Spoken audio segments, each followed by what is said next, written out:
They're queuing for government-supplied gas masks in Jerusalem. Demand has risen by 300% since last Wednesday. The Syrian capital, Damascus, is less than 400 kilometres from here, too close for comfort for many Israelis. It is very terrifying, and I just really pray that I'm never going to really need to use it. The Assad is with his back to the wall, and he may use chemical weapons against Israeli citizens as a last act of defiance, since he's going to face a death penalty whichever way it goes. But the message from Israeli Prime Minister Benjamin Netanyahu, who met his security cabinet for the third time in 2 days, is to not panic. Army units began renewed military exercises in the occupied Golan Heights on Wednesday, where Israeli military bases overlook the demilitarized line with Syria, and its intelligence posts gather surveillance data.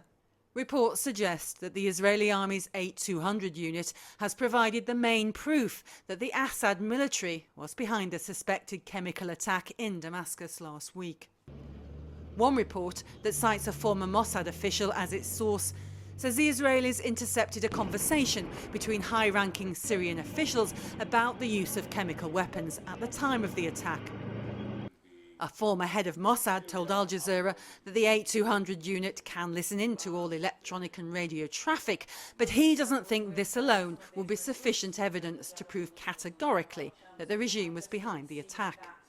They intercept calls, they intercept discussions, and SIGINT means not only radio transportation, but also signals of different radars and some others. But usually, in order to make sure that we have the right intelligence picture, we need to have more than one source.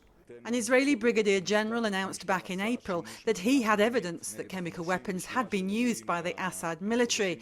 Danny Yatom thinks this was ignored by the US and the European Union. They knew.